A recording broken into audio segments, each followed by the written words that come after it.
주님 예배 가운데 임재하시고 모든 것 다스려 주옵소서. 우리의 찬양받기에 합당하고 합당하신 예수님 이름으로 기도드립니다. 아멘.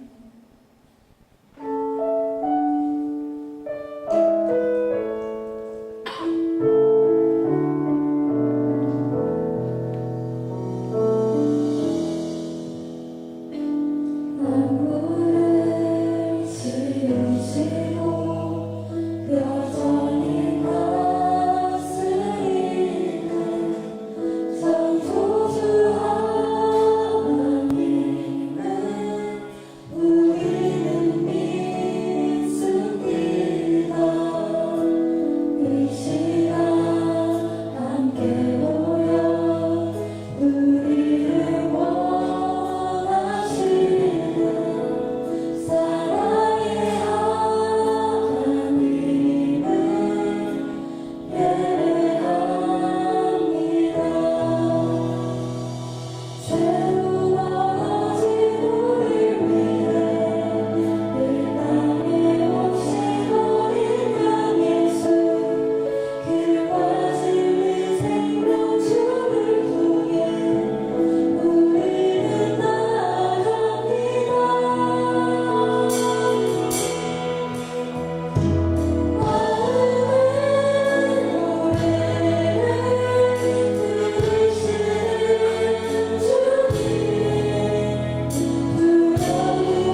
전하시는 아버지 하나님의 은혜에 오늘도 감격하여 이 시간 감사함을 우리 예배 가운데 나아갑니다. 우리의 의와 우리의 힘과 능력은 다 내려놓고 오직 아버지의 권능만이 나타나고 아버지의 주권 아래 있는 예배가 되게 하옵소서.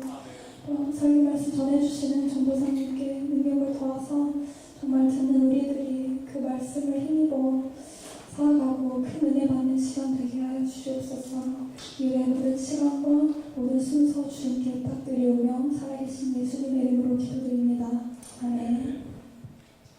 우리 다 같이 앉으셔서 사도신경 50번 드리겠습니다. 나는 전능하신 아버지 하나님 천지의 창조주를 믿습니다. 나는 그의 유일하신 아들 우리 주 예수 그리스도를 믿습니다.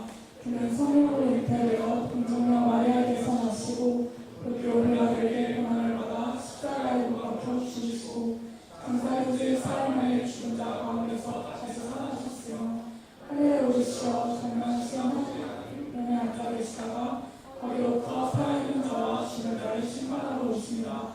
나는 성령을 믿으며 거룩한 공교회와 성도의 교제와 죄를 용서받는 것과 몸의 부활과永생을 믿습니다. 아멘. 기도드리겠습니다. 사랑하시는 아버지 하나님 감사드립니다. 귀한 주의 저희가 허락하시고 부족한 저희를 이 자리에 나와 예배하게 하시 감사드립니다.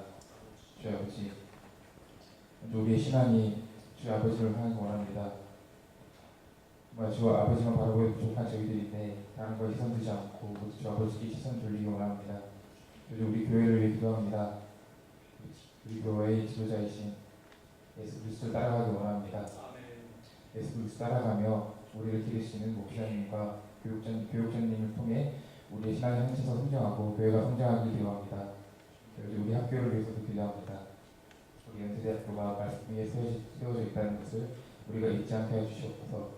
특히 진리의 말씀으로 우리 학교가 돌아가고 그 말씀의 순종을 따르는 학교가 되길 간절히 소망합니다. 저희 나라의 열방을 위해 기도합니다. 우리 나라의 열방이 다시 한번 주 아버지께 돌아가길 소망합니다.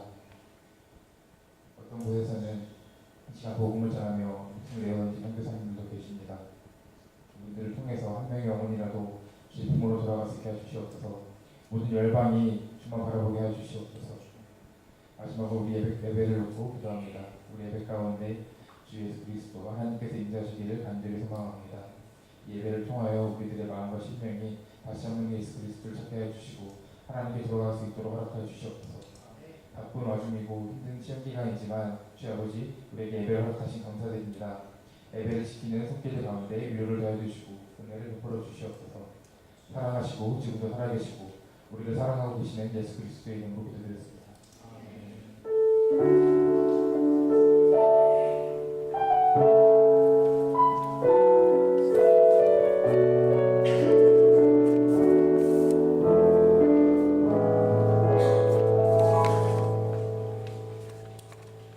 오늘 우리들에게 주신 하나님의 말씀은 열왕기상 2장 1절부터 9절까지의 말씀입니다. 열왕기상 2장 1절부터 9절까지의 말씀. 제가 한 절 읽고 여러분들이 한 절 읽고 교독하겠습니다. 다윗은 세상을 떠날 날이 가까워서 아들 솔로몬에게 유언을 하였다.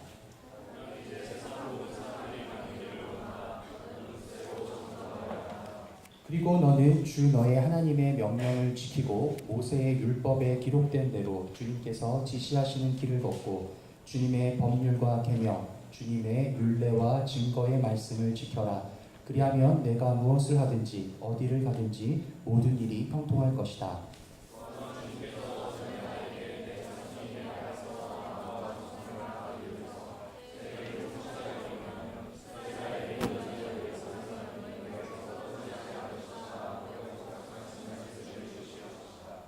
더욱이 너는 수리아의 아들 요압이 나에게 한 것 곧 그가 이스라엘 군대의 두 사령관인 넬의 아들 아브넬과 예델의 아들 아마사에게 한 일을 알고 있을 것이다. 요압이 그들을 살해함으로써 평화로운 때에 전쟁을 할 때나 흘릴 피를 흘려서 내 허리띠와 신의 전쟁에 피를 묻히고 말았다.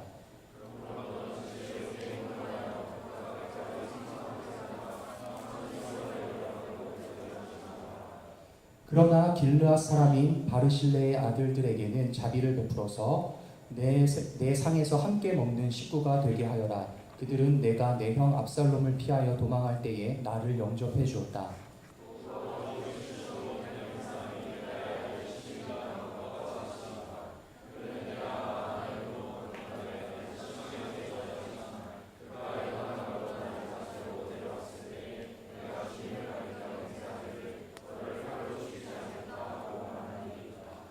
그러나 너는 그에게 죄가 없다고 여기지 말아라. 너는 지혜로운 사람이니 그를 어떻게 처리해야 하는지 잘 알 것이다. 너는 그의 백발에 피를 묻혀 수올로 내려가게 해야 한다. 아멘. 반갑습니다. 벌써 한 학기를 마무리하는 기말고사가 다가왔습니다. 공부하냐고 많이 바쁘고 분주할 가운데서도 예배를 기억하고 나온 여러분들에게 하나님께서 주시는 위로와 평강이 있기를 소망합니다. 오늘은 다윗의 유언이라는 제목으로 하나님 말씀 전하도록 하겠습니다. 꽤 오래전에 베스트셀러였던 책 중에 모리와 함께한 화요일이라는 책이 있습니다. 한 아나운서가 죽음을 앞두고 있는 자신의 대학교 은사님을 매주 화요일마다 만나서 대화를 나누는 내용을 담고 있는 책입니다. 이 책에는 굉장히 다양한 명언들이 나오는데요. 그 중에 우리 기독교인들에게 특별히 귀중한 인사이트를 주는 그런 내용이 있습니다. 바로 이것입니다. 한 장 더 보여주세요. 사람이 어떻게 죽을 것인가를 생각해 보면 어떻게 살 것인가를 알 수 있다. 우리는요, 주로 어떻게 살 것인가에 많은 생각을 두고 살아갑니다. 어떻게 하면 시험을 잘 볼 수 있을까? 어떻게 하면 관계를 잘 맺을 수 있을까? 어떻게 하면 돈을 많이 벌 수 있을까? 어떻게 하면 결혼을 잘할 수 있을까? 어떻게 하면 건강해질 수 있을까? 어떻게 하면 예뻐질 수 있을까? 그렇게 당장 눈앞의 삶에 대한 고민을 저희들은 굉장히 많이 하면서 살아갑니다. 물론 그런 고민들도 저희들에게 필요하고 중요합니다. 하지만 진짜 제대로 살기 위해서는, 진짜 잘 살기 위해서는 어떻게 죽을 것인가를 생각해 봐야 합니다. 죽음이라는 한계를 생각해 보지 않고서는 우리에게 주어진 삶을 지혜롭게 살 수 없기 때문입니다. 여러분, 죽어서 하나님 앞에 섰을 때 무엇을 하나님 앞에 자랑하시겠습니까? 지금 내가 하고 있는 그 고민들, 그 일들, 하나님 앞에 가서 떳떳하게 꺼내놓을 수 있는 것들입니까? 지금 내가 목숨 걸고 열심히 하고 있는 그것들, 하나님 앞에 갔을 때 정말 가치 있고 중요한 일이었다고 말할 수 있는 것들입니까? 만약에 그렇다고 한다면 우리는 그것에 생명을 걸어야 합니다. 그런데 그렇지 않다라고 한다면 그 일들에 집착해서는 안 됩니다. 다시 말해서 죽음은 우리들의 삶을 점검할 수 있는 가장 좋은 거울이 된다는 것입니다.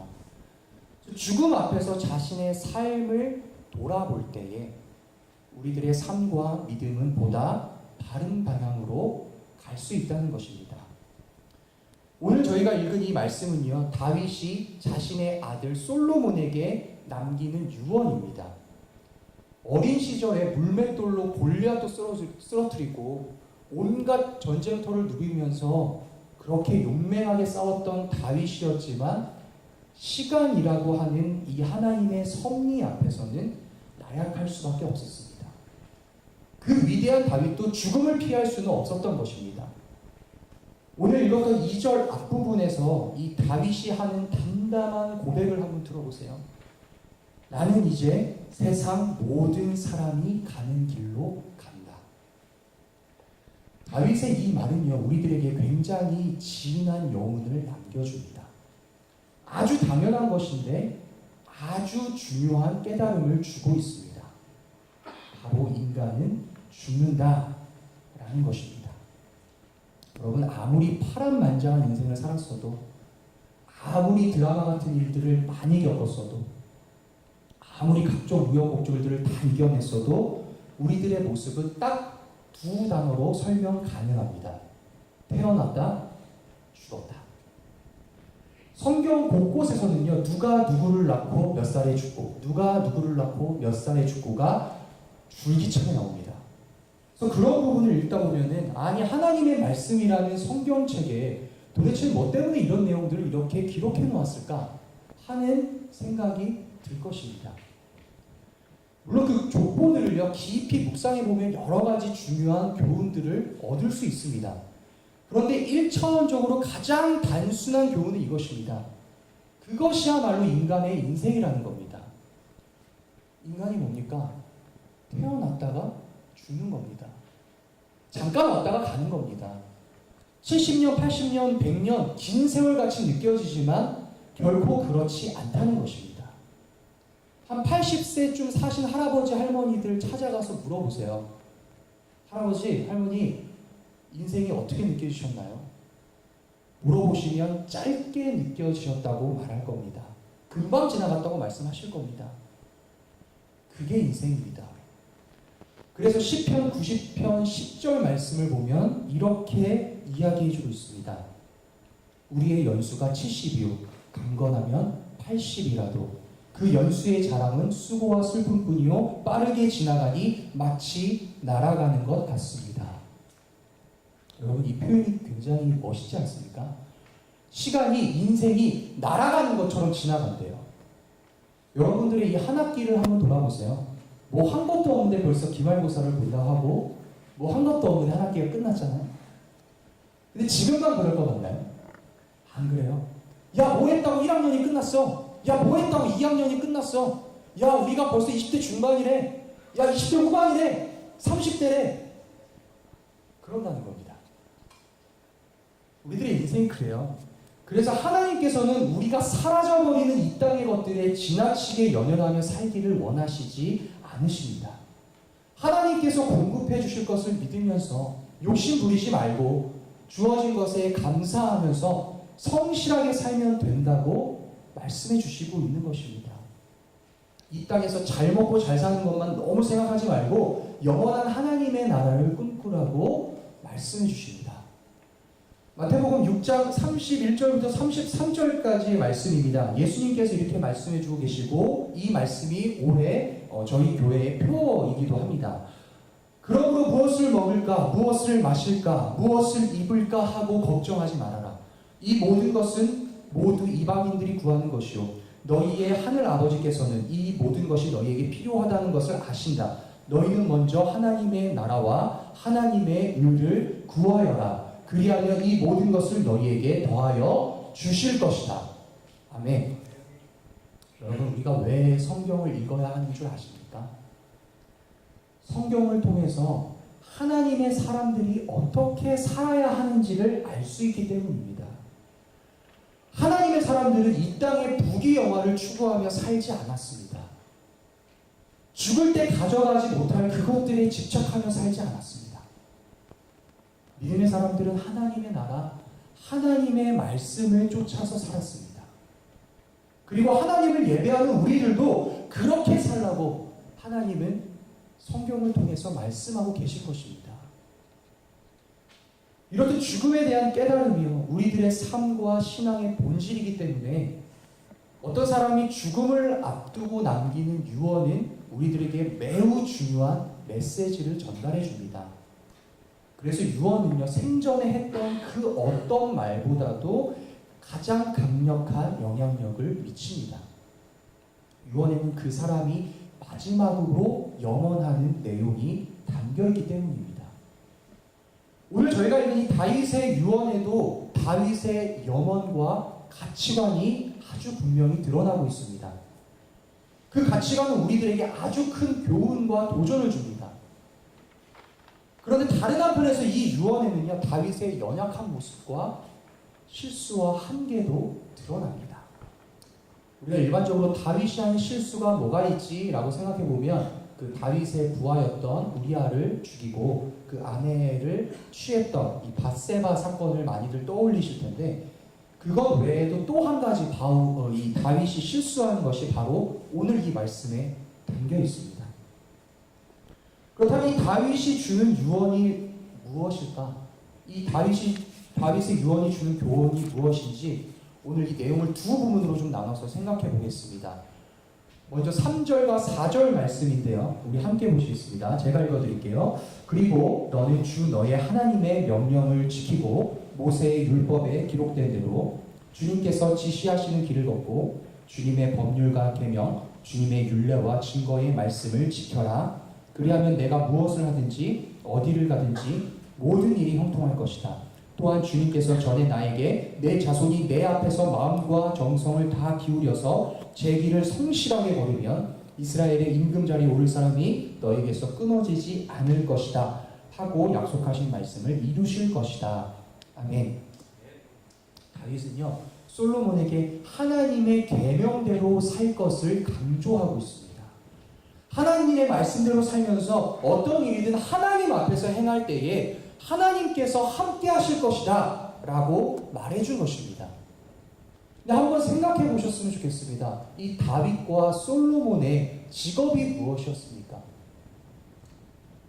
왕이었습니다. 왕위를 물려받을 솔로몬에게 다윗이 사실 해줘야 할 말들이 얼마나 많았을까요? 군대는 어떻게 양성해야 되는지, 외교는 어떻게 해야 되는지, 정책은 어떻게 짜야 하는지, 그렇게 가르쳐 줄 것이 많았었을 때도 불구하고 다윗은 그런 것들보다 가장 먼저 하나님 앞에서 살아가는 믿음을 이야기했다는 것입니다.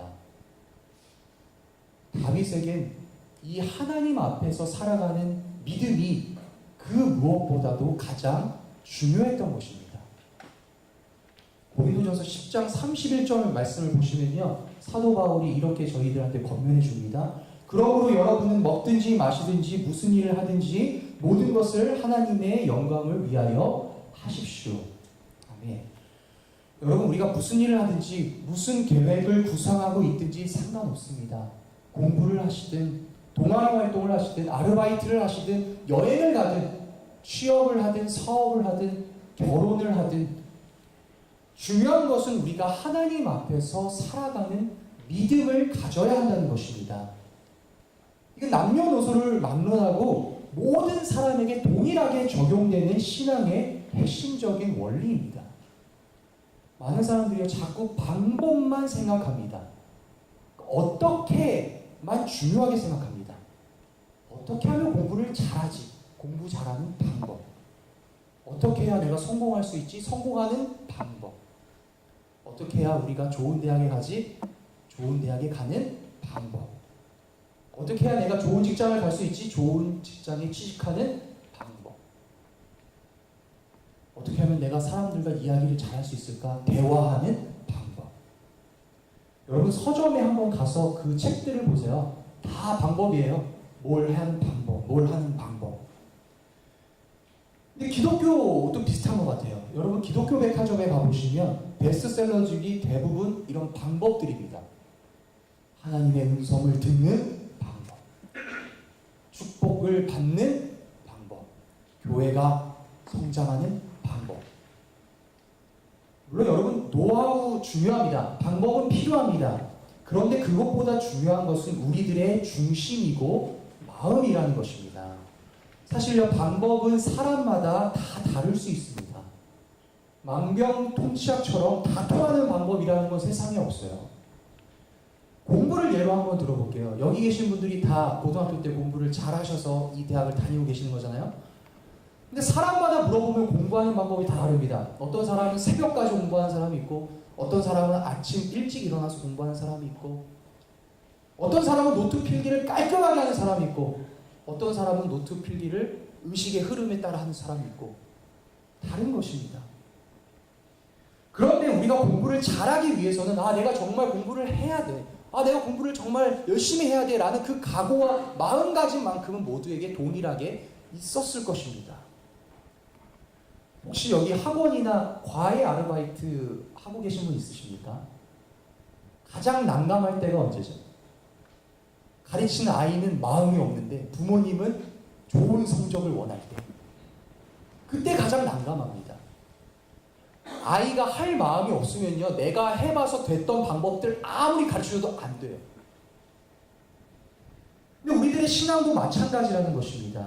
우리들의 신앙이 성숙해지고 건강해지기 위해서는 우리들의 중심, 우리들의 마음에 하나님 앞에서 한다라는 태도와 자세가 있어야 합니다. 그 중심에 이 믿음이 있다면 구체적인 영역에서 방법과 스타일은 조금씩 다를 수 있는 것이죠. 우리들의 삶에서도 마찬가지입니다. 내가 어떤 진로를 선택해야 하지? 내가 취업을 해야 되나? 사업을 해야 되나? 이런 여러 가지 고민들을 할 때에 중요한 것은 어떤 선택을 하든지 지금 내가 하나님 앞에서 살아간다 라고 하는 믿음이라는 것입니다.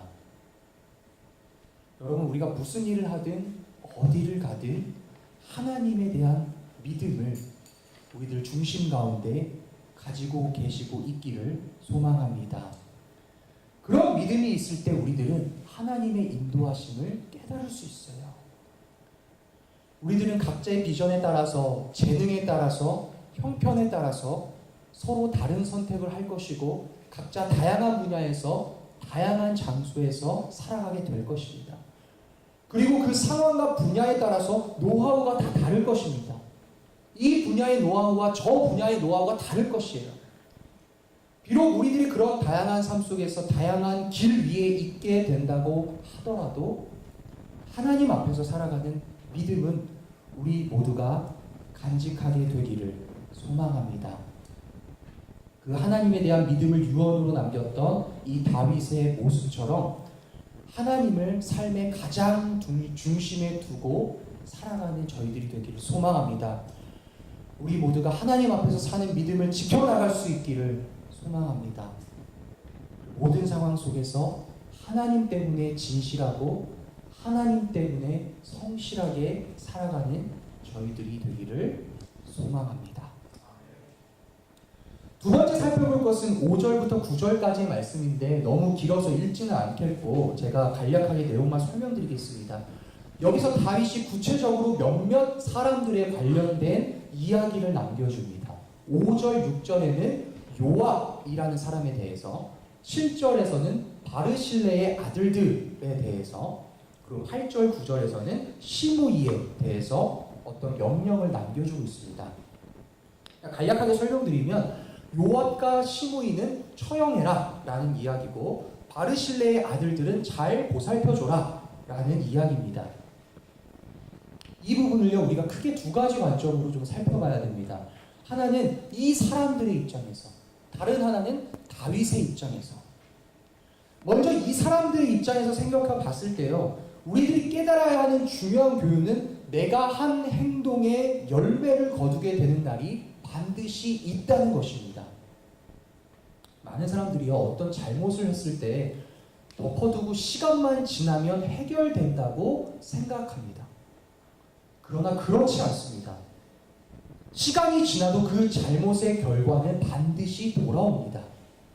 왜 그럴까요? 하나님이 살아계시기 때문입니다.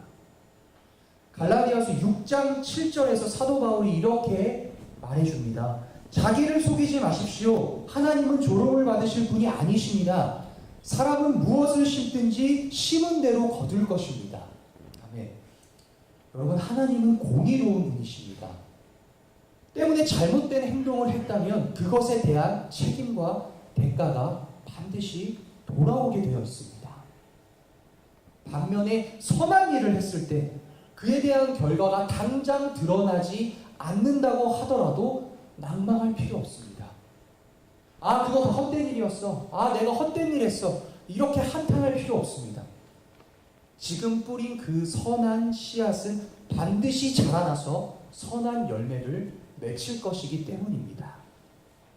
왜 그럴까요? 하나님이 살아계시기 때문입니다.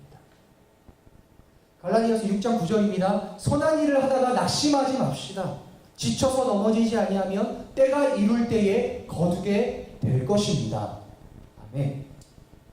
여러분, 하나님의 말씀대로 하나님의 뜻대로 살았다고 해서 그 결과와 성과가 반드시 지금 당장 나에게 돌아오는 것은 아닙니다. 그러나 그렇다고 해서 그 일이 결코 헛된 일은 아니라는 것입니다. 오늘 말씀에 나온 이 요압이라는 사람은요, 다윗의 군대 장관이었습니다. 아주 용맹한 사람이었습니다. 다윗이 전투에서 승리할 수 있게 하는데 아주 혁혁한 공을 세웠던 사람입니다. 그런데 인간적인 욕심과 분노로 다른 사람을 죽이는 죄를 지었습니다. 사무엘하 3장을 보시면 자기 동생에 대한 복수로 아브넬이라는 사람을 죽였고요. 사무엘하 20장을 보시면 자기 개인적인 감정 때문에 아마사라는 사람을 살해합니다. 여러분들 사무엘하를 읽어보실 기회가 있어서 읽어보실 때 이 요압이라는 사람을 좀 염두에 두면서 읽어보시기 바랍니다. 그럼 이 요압은 전반적으로 자기 욕망에 이끌려서 살았습니다. 출세를 위한 처세술로 살았습니다.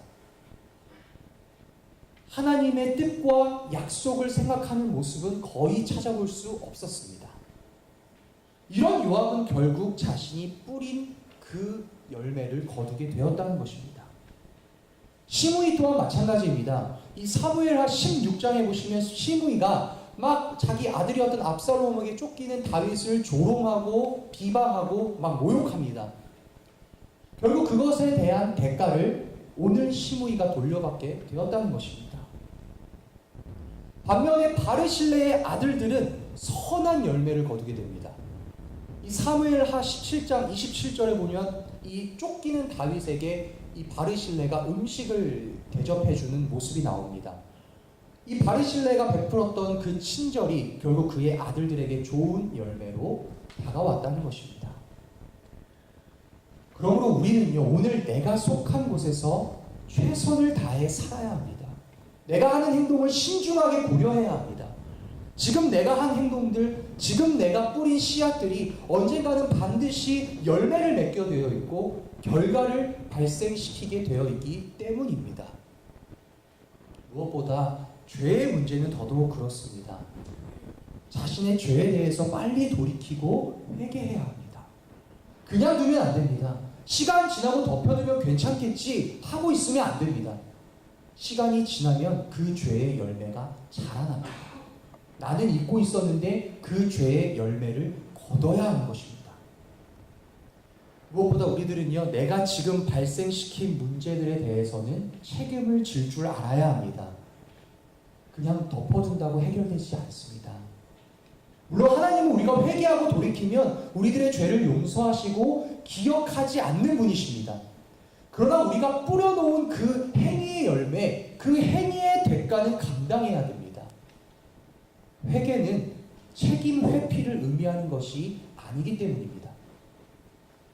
진정으로 회개했다면 회피가 아닌 책임으로 나아가야 한다는 것입니다.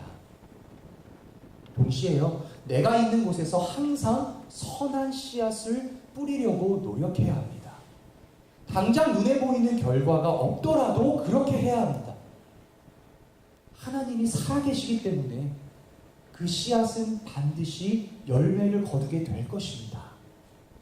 특별히요, 가까운 사람에게 지금 내가 속해 있는 그 공동체에서 선한 씨앗을 뿌려야 됩니다. 교회에서, 가정에서, 친구들 사이에서 선한 일을 해야 됩니다. 여러분, 기도의 씨앗을 좀 뿌리세요. 정직과 성실함의 씨앗을 뿌리세요. 사랑과 평화의 씨앗을 뿌려주세요. 배려와 돌봄의 씨앗을 뿌려주세요. 그러면 그곳에서 하나님의 때에 하나님의 방법으로 반드시 놀라운 열매를 맺게 하실 것이란 것입니다. 그런 지혜와 은혜를 깨닫는 저희 모두가 되기를 소망합니다. 그래서 우리가 서 있는 그 자리에서 선한 씨앗을 뿌려나가는 저희들이 되기를 소망합니다. 반면 이 말씀의 관점을 조금 뒤집어서 다윗에 대해서 생각해 보겠습니다. 이렇게 생각해 볼 때 우리는 또 다른 중요한 교훈을 하나 배울 수 있습니다. 그것은 바로 뒤끝 없는 인생을 살아야 한다는 것입니다. 다윗은요, 훌륭한 신앙의 인물이었습니다. 성경에서 아주 핵심적인 인물 중에 한 명이었습니다. 얼마나 중요한 인물이었는지 예수님께서 이 다윗의 족보에서부터 태어나셨습니다. 그런데 그런 다윗도 이 마지막 모습은 그리 아름답지 못했습니다. 다 지나간 일을 꺼내서 뒤끝 있는 모습을 보여줬다는 겁니다.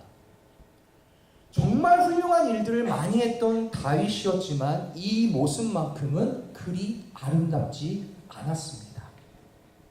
특별히 시므이라고 하는 사람에 대한 부분은 더더욱 그렇습니다. 다윗은요 분명히 사무엘하 16장에서 이 시므이의 행동을 인정했습니다. 시므이가 다윗을 막 조롱하고 놀리니까 다윗의 부하들이 말하죠. 왕이시여, 제가 저자를 한 칼에 베어버릴까요? 그때 다윗이 말립니다. 아니다. 하나님이 허락하셨기 때문에 저 사람이 나를 이렇게 조롱할 수 있는 것이다. 냅둬라. 라고 이 사람을 용서했었습니다. 더 나아가서 사무엘하 19장을 보시면 이 사람이 다윗에게 왕이시여 제가 잘못했습니다 라고 했을 때 다윗이 이 사람을 알겠다 하고 용서하는 장면도 나옵니다. 그러니까 이렇게 다윗이 용서하는 모습을 보았을 때는 야 역시 다윗이야. 역시 하나님의 사람은 뭐가 달라 라는 생각이 들었었습니다. 그런데 오늘 유언을 보니까 그게 아니었다는 것입니다. 다윗은 시므이를 용서했던 것이 아니었습니다. 마음속에 시므이의 이 잘못을 품고 있었던 겁니다. 다윗의 이런 모습은 누가 봐도 황당한 일입니다. 그렇게 훌륭한 믿음의 사람이었지만 이런 연약함을 가지고 있었다는 것입니다. 그리고 이 다윗의 모습은요, 우리들의 모습이기도 합니다. 예수를 믿는 우리들이 세상 사람들보다 종종 더 무서울 때가 있습니다. 그 중에 하나가 바로 이런 것입니다. 세상 사람들은요, 뭐가 안 좋은 게 있다가 이렇게 뒤풀이 자리 가서 얘기하고 이렇게 하면은 풀립니다. 그런데요, 우리 기독교인들은 겉으로만 용서를 하고 마음속에 담아놓고 있습니다. 벼르고 있는 것이죠. 괜찮아 하고 속에 꿍 하고 있는 겁니다. 두고 보자. 공격할 타이밍을 기다리고 있는 겁니다. 여러분, 왜 이렇게 사회에서 교회에 문제가 많이 생기고 교회에 분열이 생기고 교회에 싸움이 생기고 그런 줄 아십니까? 이런 모습 때문에 그래요. 담아두는 거예요. 벼르고 있는 겁니다. 그러나 우리가 정말 성숙한 신앙인이 되려면 이런 모습을 십자가에 못 박아야 합니다. 과거의 일은 반성과 성찰을 통해서 자기 자신을 발전시키는 도구로 삼아야지 다른 사람들을 공격하고 비판하고 상처 주는데 사용해서는 안 되기 때문입니다. 여러분, 뒤끝 있는 인생은 결코 하나님의 나라를 세울 수 없습니다. 오늘 말씀에서 다윗이 만약에 아들아, 시므이가 나를 저주했기 때문에 내가 죽고 나면 아마 다른 사람들이 이 시므이를 해코지 할지도 몰라. 비록 이 사람은 형편없는 사람이었지만 너가 이 사람을 잘 보살펴줘야 된다. 이렇게 유언을 남겨줬었더라면 그럼 얼마나 멋있었을까요? 근데 안타깝게도 다윗이 그러지 못했다는 겁니다. 그래서요, 우리가 뒤끝 없는 인생을 산다면 적어도 이 부분만큼은 다윗보다도 훌륭한 인생을 살 수 있는 거예요. 여러분, 다른 사람들의 문제와 잘못을 마음에 품고 살지 마십시오. 벼르며 살지 마십시오. 뒤끝을 발동시키고 싶을 때마다 예수님의 모습을 묵상하십시오. 예전에 우리가 요한복음 21장 다 함께 한번 살펴봤잖아요. 부활하신 예수님이 자신을 배신한 베드로에게 찾아오셔가지고 너가 그때 나 배신했지!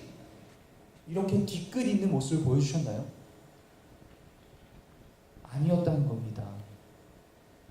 그래서 예수님을 닮아가야 하는 우리 그리스도인들도 뒤끝 있게 살면 안 되는 것입니다. 오늘 예배드리는 저희들이 이런 다윗의 연약함은 닮아가지 않는 그런 은혜가 있기를 소망합니다. 뒤끝 없는 인생을 살아가는 저희들이 되기를 소망합니다. 다른 사람들을 정말 용서할 수 있는 저희들이 되기를 소망합니다. 말씀을 정리하겠습니다. 여러분, 시험 기간이라 많이 힘드시죠? 피곤하신 분들도 많이 보이고 그런데요. 그 가운데서도 하나님 앞에서 살아간다라는 이 믿음의 중심을 잃지 않으시기를 소망합니다. 주어진 자리에서 자신의 실수와 잘못에 대해 책임을 지는 한편 선한 씨앗을 계속해서 뿌려나가는 저희들이 되기를 소망합니다. 그리고 예수님께서 우리를 용서해 주셨던 것처럼 다른 사람들을 용서할 줄 아는, 그래서 뒤끝 없는 인생을 살 줄 아는 저희들이 되기를 소망합니다. 기도하겠습니다. 오늘도 함께 하시고 인도하시는 하나님, 이 세상을 살아가는 동안에 당신의 말씀과 진리를 따라 살아갈 수 있는 은혜를 주십시오. 소멸하는 헛된 것들을 추구하는 인생이 아니라 당신의 공의와 사랑을 따르는 인생을 살 수 있도록 하여 주십시오. 하나님, 오직 당신만이 저희들에게 진정한 평안을 주십니다. 당신께서 주시는 그 기쁨을, 그 즐거움을 잃어버리지 않는 저희들이 되도록 함께하여 주십시오. 무엇을 하든지 어디를 가든지 당신 앞에서 살아가기를 원합니다. 당신을 향한 갈망이 소멸되지 않게 하시고 당신을 향한 믿음이 성숙하게 하여 주십시오. 이끄신 그 자리에서 만나게 하신 그 사람들에게 진실하고 정직하게 책임을 다하게 하시고 선한 씨앗을 뿌려나가게 하시며 예수 그리스도께서 보여주신 것처럼 용서하고 사랑하는 삶을 살게 하옵소서. 우리를 구원한 예수 그리스도의 이름으로 기도드립니다. 아멘.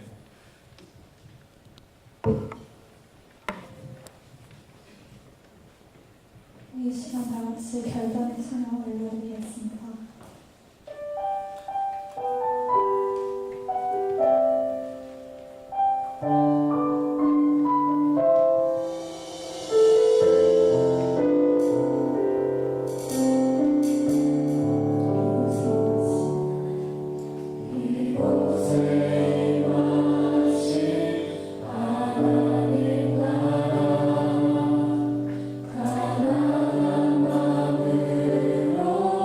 다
영원하신 주님의 계획이 있을 터인데 이 생을 살아가면서 주님 우리를 부르실 그날을 기억하고 어떻게 살아가야 할지를 질문할 수 있는 지혜를 저에게 허락하여 주옵소서.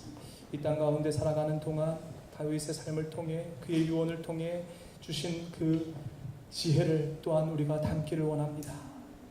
주님, 우리의 삶에 어떠한 어려움과 환난과 유혹과 근심이 닥쳐올지라도 주님께서 저희에게 베푸신 그 구원의 은혜와 감격으로 인하여 감사를 잃어버리지 않는 삶 살아가도록 주님 은혜 베풀어 주옵소서. 주님께서 허락하신 그 기쁨, 그 감격이 우리 삶 가운데 영원토록 메아리칠 수 있도록 인도하여 주옵소서. 이 시간 그 감사의 고백과 결단을 담아 주님 앞에 귀한 예물 내려놓습니다. 하나님, 이 예물이 쓰이는 곳곳마다 주님을 향한 그 구원의 감격이 더욱더 구체적으로 더 멀리 펼쳐지는데 주님 귀하게 사용하여 주옵소서. 이 예물이 주님 앞에 오병이어를 내려놓은 어린아이의 그 심령 가운데 역사하였던 것처럼 우리들 심령 가운데도 역사하게 하여 주옵소서. 이제는 우리 주 예수 그리스도의 은혜와 하나님 아버지의 극진하신 사랑하심과 성령님의 감화 감동 교통하심이 다윗의 유언을 따라 살아가기로 다짐하는 귀한 주님의 젊은이들과 연세 공동체에 속한 모든 구성원들 머리머리 위에 이제로부터 영원토록 함께 하시기를 간절히 축원하옵나이다. 아멘.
시간입니다. 연세대학교의 대학부 국제 예배에 오신 모든 분들 환영합니다. 혹시 오늘 저에게 처음 오신 분들 계신가요? 처음 온 분 계시다면 손을 번쩍 들어주시기 바랍니다. 네, 지금 손 계속 들어주시고요. 네, WA들은 비지터스 카드를 나눠주세요. 저희는 연세대학교에는 이제 비지터스 카드를 통해서 여러분의 기도 제목 그리고 소그룹 참여 의사를 받고 있습니다. 소그룹은 매주 예배가 끝난 후에 식사 이후에 기도를 함께 진행되고 있는데요. 이번 학기 거의 다 끝났지만 혹시 다음 학기라도 계속 하고 싶으신 분들은 비지터스 카드에 참여를 해주시면 되겠습니다. 혹시 의정으로 선택하셨다가 마음이 바뀌어서 소그룹에 참여하고 싶으신 분들은 리더들을 통해서 소그룹에 참여하시면 되겠습니다. 다음 공부입니다. 네, 오늘은 마지막 소그룹 모임이죠. 네, 한 학기 동안 진행 소그룹 모임에 대해서 서로 이야기를 나누고 피드백을 하고 다음 학기 소그룹을 대해서 생각해보면서 서로 소그룹을 끝까지 마무리해 주시면 감사하겠습니다. 마지막입니다. 예배 후에 점심 식사가 있습니다. 리더들과 함께 홍대 예약한 식당으로 이동해서 식사를 하도록 하겠습니다. 이상으로 공부를 마치겠습니다. 네, 감사합니다. 여러분 반갑습니다. 주일 귀한 주님의 날에 예배의 자리를 기억하시고 오신 여러분들 다 환영하고 축복합니다. 어떤 마음으로 좀 오셨을지 궁금한데 참 많이 복잡하실 것 같아요. 주위 분들 잘 모르실 수도 있지만 한번 이렇게 인사하면 어떨까 싶습니다. 주님께서 함께 하십니다. 이보다 더 큰 격려와 또 우리의 마음을 또 힘을 주는 이야기가 더 있을까? 그런 마음으로 인사를 나누고 하는데요. 오늘 주일 특별히 의미 있는 시간을 가져야 될 것 같아요. 사실 오늘 말씀의 또 제목이 여러분 예사롭지가 않은데 오늘 말씀을 전해주신 우리 강민석 전사님께서 마지막으로 저희 공동체와 함께 하시는 날입니다. 그래서 우리 강민석 전사님 좀 잠깐 앞으로 좀 모셨으면 좋겠는데요. 저는 뭐 이별은 짧게 합니다. 그래서 네, 인사는 잠깐 부탁드리겠고 또 그 귀한 사연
함께 해주실 테니까요. 계속 좀 축복해 주시고 기도해 주시면 감사하겠습니다. 여러분 기말고사 기간이라면서요. 네, 공부 열심히 하셔야 되죠.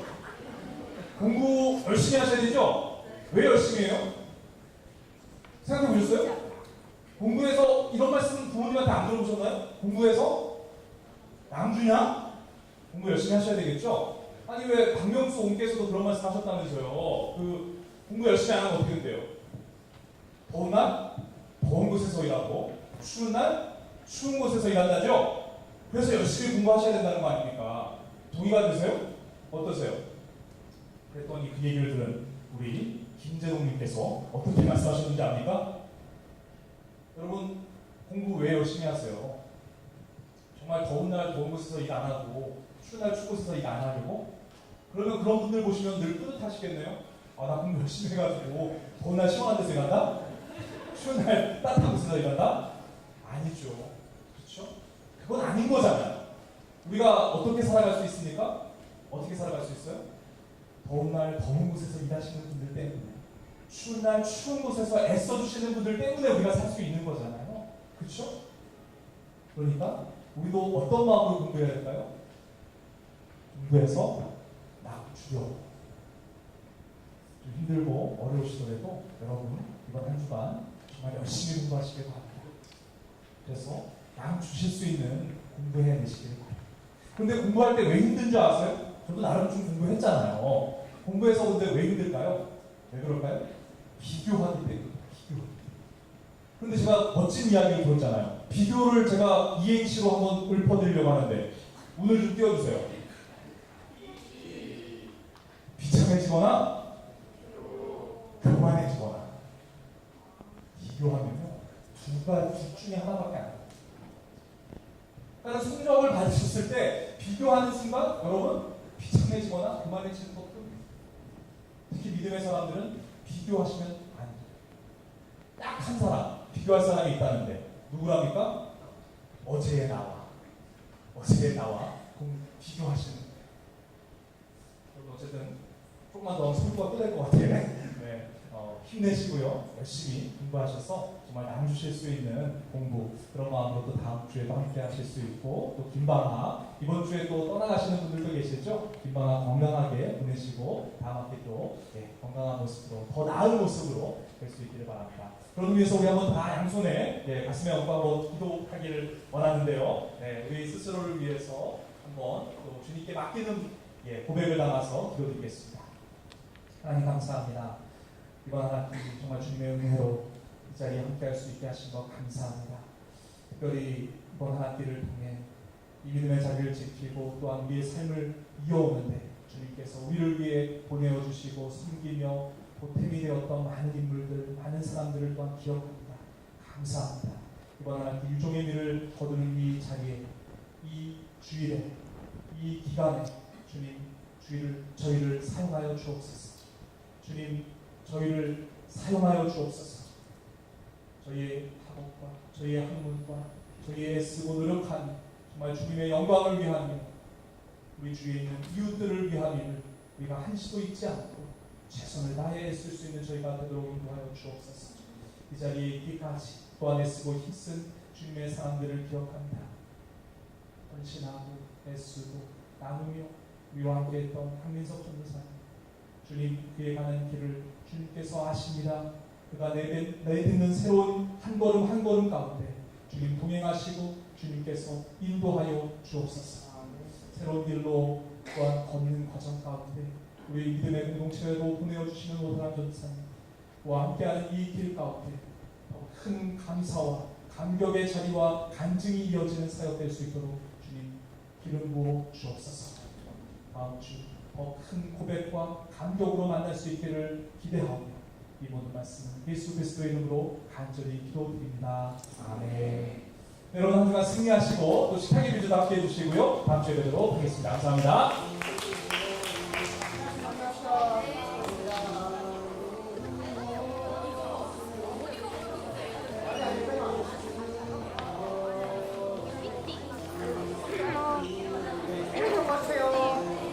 여기 오는 거야?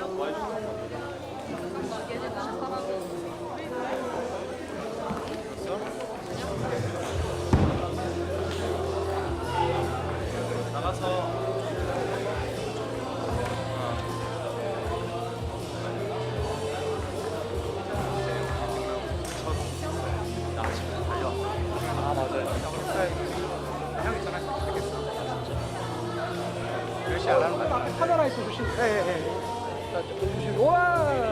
DSL 아니에요?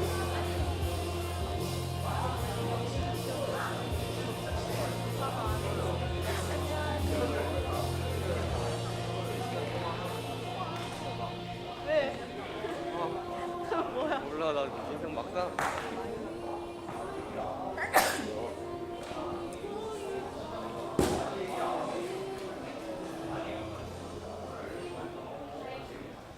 그냥